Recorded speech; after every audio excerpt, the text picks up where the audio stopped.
Crescer com a Bíblia. Um espaço para mergulharmos juntos na Palavra de Deus. Fortalecimento à fé e à esperança. Apresentação do Padre Mairo Christian.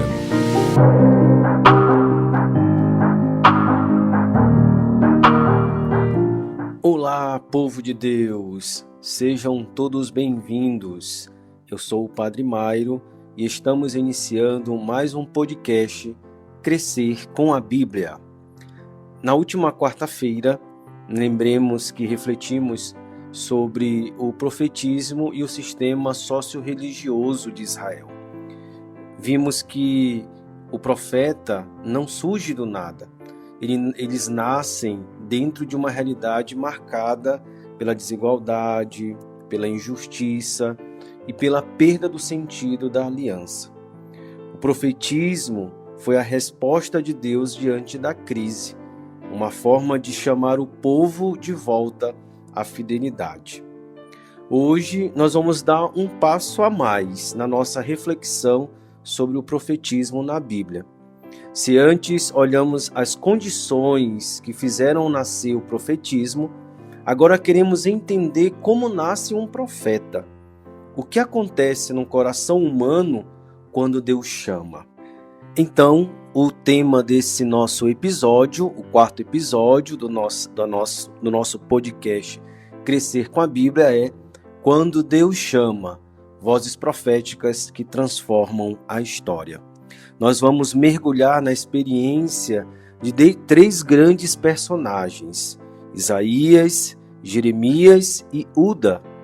Cada um deles foi chamado em contextos diferentes, mas todos viveram na mesma dinâmica da vocação, o encontro, o medo, a purificação e o envio. Então vamos começar pelo profeta Isaías. O profeta Isaías viveu em Jerusalém no século VIII a.C., durante o reinado de Uzias, Joatão, Acais e Ezequias.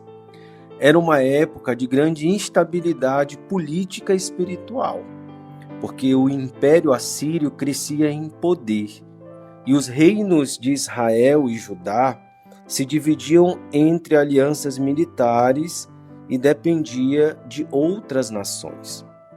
E neste cenário de instabilidade política, também acaba enfraquecendo a fé. O culto continuava, mas muitas vezes sem conversão de coração. A religião havia se tornado formalismo, sacrifícios e orações, mas pouca justiça. E é nesse contexto que Isaías tem uma experiência vocacional. E essa experiência vocacional de Isaías é narrado no capítulo 6 do livro que leva o seu nome, no livro do profeta Isaías. Ele está no templo, talvez participando de uma celebração, quando tem uma visão grandiosa. O texto diz assim, Isaías capítulo 6, o primeiro versículo. Eu vi o Senhor sentado no trono alto e sublime, e o manto enchia o templo. Os serafins proclamavam, já no versículo 3, Santo, Santo, Santo é o Senhor dos exércitos. Toda a terra está cheia da sua glória. Essa visão revela a santidade de Deus, a dimensão divina que não pode ser manipulada nem reduzida à rotina religiosa. Diante dela, Isaías se sente pequeno. Isaías diz, ai de mim, estou perdido, sou um homem de lábios impuros e habito no meio de um povo de lábios impuros. Isso aqui está no versículo 5, no capítulo 6 de Isaías. A consciência do pecado não o paralisa, ela o prepara. Um serafim toca seus lábios com uma brasa do altar e diz, tua culpa foi tirada, teu pecado perdoado. Purificado, Isaías ouve a voz de Deus. A quem enviarei? Quem irá por nós? E Isaías responde: eis-me aqui, envia-me. Essa resposta é o coração da vocação. Deus chama, o ser humano se reconhece frágil e é transformado pela graça e enviado. Isaías compreende que ser profeta não é um cargo, mas uma missão. Ele deverá proclamar a palavra em um tempo de infidelidade, lembrando ao povo que o verdadeiro culto que agrada a Deus é acompanhado da justiça e compaixão. Isso aqui está no primeiro capítulo ainda, de Isaías, versículos de 11 a 17. Desta forma, a vocação de Isaías nasce, portanto, da experiência do Deus Santo que purifica e envia. Ele se torna sinal de esperança no meio de uma sociedade dividida e marcada pela aparência religiosa. A segunda experiência vocacional que nós vamos conhecer neste episódio é de Jeremias. Cerca de um século depois de Isaías, surge Jeremias, o profeta da dor e da fidelidade, podemos assim dizer. Ele nasce em Anatote, pequena cidade sacerdotal próxima de Jerusalém, e viveu entre os séculos 7º e 6º a.C., período de colapso nacional. Jerusalém seria destruída pelos babilônios em 587 a.C. e o povo levado ao exílio. A vocação de Jeremias está descrita em Jeremias, primeiro capítulo, versículos de 4 a 10. Deus lhe diz: antes que eu te formasse no ventre materno, eu te conheci. Antes que saísses do seio de tua mãe, eu te consagrei e te fiz profeta das nações. Essas palavras mostram que a missão do profeta é anterior à sua própria história. Ele é conhecido e amado por Deus desde o princípio. Mas Jeremias reage, dizendo: ah, Senhor Deus, eu não sei falar, sou apenas uma criança. A objeção revela seu medo e insegurança. Ele não se sente preparado. Deus, porém, o encoraja. Não digas, sou apenas uma criança. A quem eu te enviar, irás, e tudo o que eu te ordenar, dirás. Não tenhas medo, porque eu estou contigo para te libertar. E toca na sua boca, dizendo: eis que ponho minhas palavras em tua boca. Este gesto é profundo. O profeta não fala em nome próprio, mas se torna boca de Deus. Lembre-se que no primeiro episódio nós falávamos sobre o profeta ser a boca de Deus no meio do povo. E Jeremias é chamado a ser esta boca de Deus. É chamado a anunciar a verdade em meio a um povo que preferia mentiras reconfortantes. Enquanto falsos profetas diziam: paz, paz, ele gritava: não há paz. Então, olha que interessante. Existiam também, no período de Jeremias, falsos profetas, que para agradar não só ao povo, mas às elites, às lideranças que exerciam poder naquela época, anunciavam coisas que na verdade eram mentiras, não eram vindas de Deus. Enquanto isso, o profeta Jeremias dizia: não há paz, ou seja, confrontava esses falsos profetas. Por isso, foi visto como inimigo do Estado e traidor da fé nacional. Então, olha a situação do profeta Jeremias. Ele denuncia a corrupção dos líderes, a hipocrisia religiosa e a idolatria que havia contaminado até o templo. E por causa disso, Jeremias foi perseguido, açoitado, ameaçado de morte e lançado em um poço lamacento. Olha o que o profeta passou. Você pode conferir isso no capítulo 38 de Jeremias. Então Jeremias amava profundamente o povo, mas esse mesmo povo o rejeitou. A dor dessa rejeição o levou a um conflito interior profundo. E no capítulo 20, nós encontramos uma das orações mais comoventes de toda a Sagrada Escritura, de toda a Escritura, de toda a Bíblia. O profeta reza, podemos dizer assim, eleva sua oração dizendo: Tu me seduziste, Senhor, e eu me deixei seduzir. Fostes mais forte do que eu e me vencestes.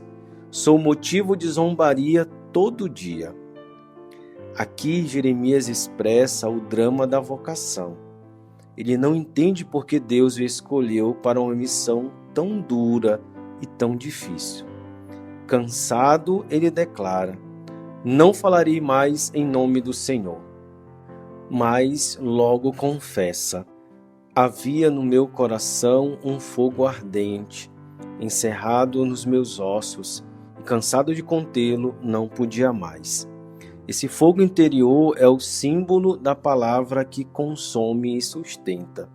Mesmo quando tudo desaba, a voz de Deus dentro dele é mais forte que o desânimo.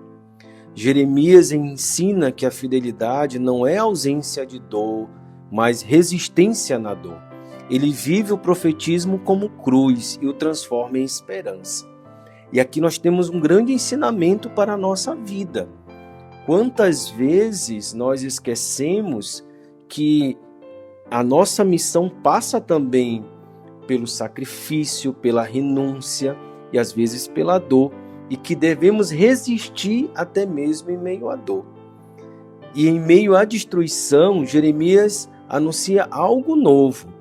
Eis que virão dias em que farei uma nova aliança.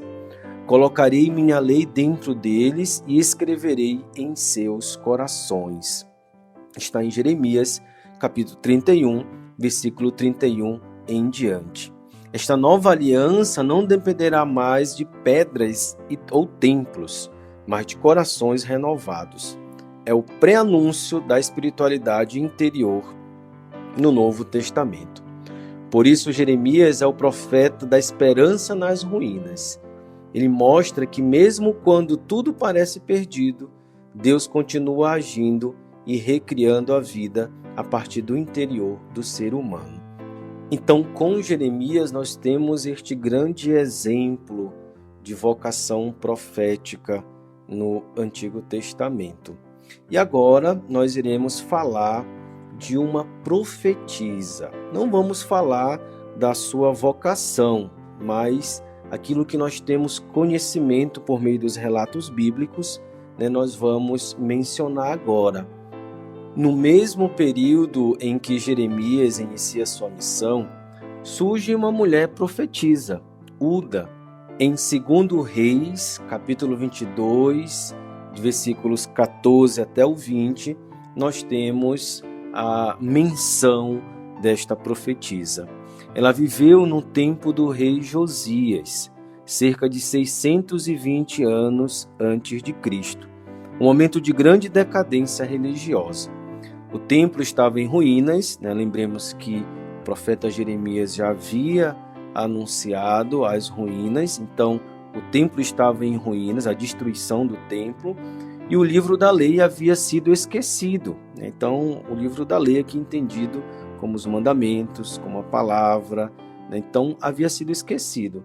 Então, durante uma reforma, o sacerdote Euquias encontra o livro e o entrega ao rei, que ao ouvir a sua leitura fica profundamente comovido. Josias manda então consultar Uda. Isso é muito significativo. Afinal de contas, uma mulher é procurada para confirmar a palavra de Deus. E Uda, ao ler o livro, reconhece sua autenticidade e proclama, dizendo: Assim fala o Senhor, trarei desgraça sobre este lugar e sobre todos os habitantes, porque me abandonaram e queimaram incenso a outros deuses. Então aqui Uda está denunciando a idolatria do povo de Judá. Mas ao mesmo tempo ela também anuncia misericórdia, quando diz: Quanto ao rei de Judá, porque teu coração se sensibilizou e te humilhastes diante do Senhor, eu te escutei. Essa profecia leva o rei Josias a realizar uma profunda reforma religiosa, restaurando o culto e a fidelidade à lei. Uda, portanto, foi instrumento de renovação espiritual e moral. Ela mostra que o Espírito de Deus não se limita às estruturas patriarcais. Deus fala por quem está disponível, e o discernimento espiritual pode vir de quem tem um coração aberto e fiel. Então, com isso, nós temos as 3 figuras nesse nosso episódio de hoje. Primeiro falamos do profeta Isaías, depois do profeta Jeremias e da profetisa Uda. Se você quiser aprofundar essa reflexão, você pode pegar a sua Bíblia, do profeta Isaías, está no livro de Isaías, capítulo 6, versículo 1 em diante. Faça essa experiência também, não só de ouvir o nosso podcast, mas também de ler a Bíblia. A vocação do profeta Jeremias está no 1º capítulo, versículo 4 em diante, e da profetisa Uda está em 2 Reis, capítulo 22, versículos 14 em diante, até o versículo 20. Então, assim, nós concluímos mais um episódio do nosso podcast. Espero que você tenha curtido este conteúdo e, se você gostou, compartilhe, curta e nos siga nas nossas redes sociais, seja no Instagram, seja no YouTube, seja no Spotify. Então, que você possa não só curtir, mas também compartilhar. Assim, mais pessoas poderão crescer conosco na escuta da palavra e na vivência da fé. Até o próximo episódio. Crescer com a Bíblia, um encontro com a palavra de Deus.